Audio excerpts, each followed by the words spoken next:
haya ambayo yanaendelea kwenye issue za bei za malipo ya Diamond Uganda, hazijaanzia Uganda by the way. Umesema vizuri, Ghana pia kulikuwa na stories za namna hiyo. Tumezungumza mara nyingi kuhusu chapa, kutunza chapa, kulinda chapa, kujenga chapa zetu. Ukisoma kitabu cha 7 Truths for Life, leo ndaenda na mifano. Cha mkali Arnold Schwarzenegger ambacho kimetoka mwaka 2023. Kinaelezea vitu vingi sana, ambapo moja wapo ni pamoja na transformation ya Arnold Schwarzenegger kutoka bara la Ulaya ambako yeye ndo alizaliwa kule kwenye nchi moja ya Austria na kumove kwenda Amerika akiwa na miaka 21 mwaka 1968.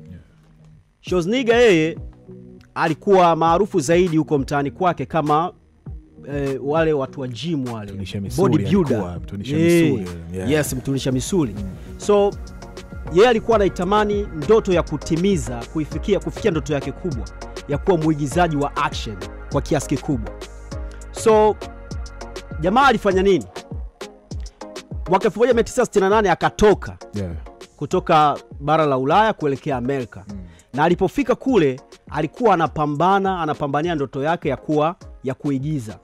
Amestruggle kwa miaka mingi sana mpaka imefika wakati sasa hivi tunamtaja Arnold Schwarzenegger kama ndiye mtu ambaye of course mwenye thamani zaidi kwenye kiwanda cha movie duniani na legend of course kila mmoja anajua.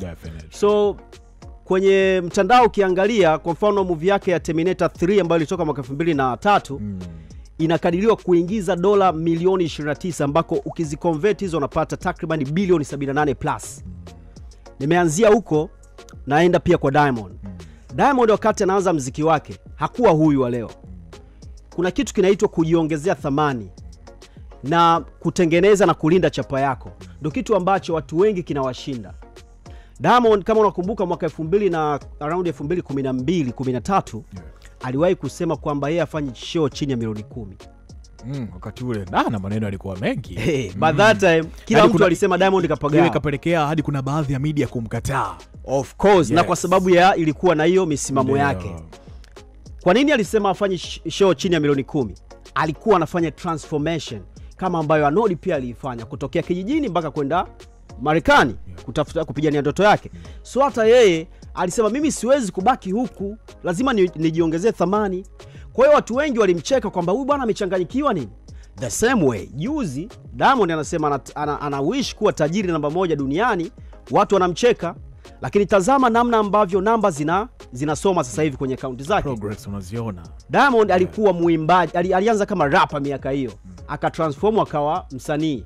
Diamond alikuwa ajui hata Kiingereza cha kuongea, akajifunza sasa hivi anatema yai fresh. Diamond alikuwa anaimba pekee, Diamond amejifunza sasa hivi anacheza kwenye na news zake. Diamond kuna wakati anavunja kuliko hata Mzee Yobo, anasema Mzee Yobo anafanya nini Wasafi. Umeelewa?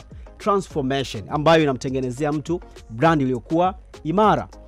Nilikuwa niko hiyo weekend naangalia kwenye mitandao ya pale Uganda, kuna nani moja blog moja inaitwa mbu.ug ndio akaripoti kuhusu malalamiko ya huyo msanii like yeye amelipwa less $100,000 ambako Diamond inaelezwa amechukua milioni 750. Umeelewa? 600 hivi za kibongo. Kama 600 hivi za kibongo. Za kibongo kama unacheza huko sasa.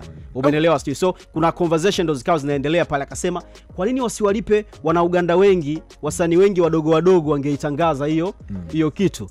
Nikamvutia waya mwanangu mmoja yuko UG akasema ile coffee concert ambayo ilikuwa inafanyika ilikuwa inamhitaji Diamond kwa sababu jamaa walitaka waitangaze. Kwa hiyo msanii pekee ambaye angekuwa anatangaza hiyo ni Diamond peke yake kwa sababu ninafahamika Tanzania na East Africa na Afrika jamaa ametengeneza hiyo thamani yake. Na ilikuwa ni ya Wizara ya Kilimo ya nchi yao. Exactly. Nilisema mimi deals za mabilioni Diamond anapata once alipoanza kubadilisha kabisa mfumo wake wa maisha kutumia private jet mwaka 2023. Sasa hivi kila anapoenda ndani na nje ya nchi ni lazima atumie jet, anaongeza thamani. Diamond ukipita uwani kwake pale yale magari unaona ni billions of money. So huwezi kufunga hesabu na makampuni ama na mataasisi ya milioni 500 wakati wa maisha yako ni zaidi ya hiyo pesa. Kujiongezea thamani, tunaendelea hapo. So wa Uganda, tuanzie kwanza nyumbani Tanzania, wasanii watambue thamani zao, wajitengenezee thamani, watengeneze brand zao. Kuna wasanii hapo walitengeneza brand, mwisho wa siku wameziua wenyewe kwa mikono yao. dunia ilipofikia kumtengeneza superstar ni rahisi sana, lakini ni ngumu sana kumaintain huo superstar. That's why watu wanapokonywa maubalozi wanapewa watu wengine. So twende kwa mtindo huo. Show ya Uganda, mimi nina mtazamo, licha ya kwamba kumekuwa na hizo stories za issue za jamaa kulipwa pesa nyingi na ana deserve kiukweli, yani hiyo obvious. Kuna namna nikasema anahitaji kuzungumza pia na Diamond huyo pamoja na uongozi wake. Kwenye show ile ya juzi ukiangalia haikuwa show ambayo Diamond hajafanya show kama ambavyo tunamjua 100%. Mimi nimeifuatilia ile show. Okay? So okay. Mimi nimeifuatilia ile show. Ukitazama show ambayo Diamond amefanya Uganda, haiku deserve hata kulipwa hiyo milioni 700, hizo milioni 600 za kibongo kama ambavyo tunasema. Honestly speaking, kwa sababu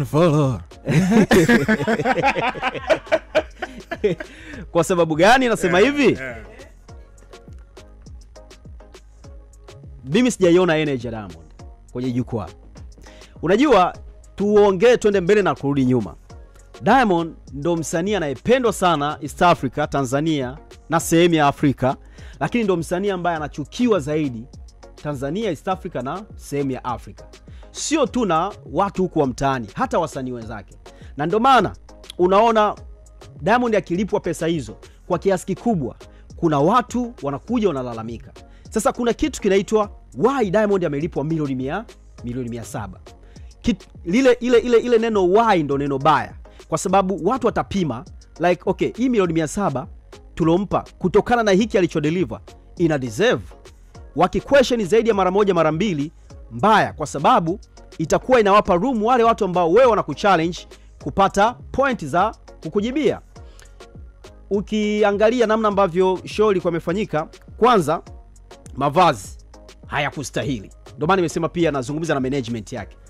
Huwezi kumvalisha wewe msanii ambaye sisi tunamjua muda wote kwenye stage anakuwa na vibe, unamvalisha leather suit pamoja na fuengo ambayo mtu hawezi kuruka, hawezi kucheza kwa namna yoyote. Umeelewa sijui? Kwa tunafanyaje? Nitarudi au? Sawa, tarejea.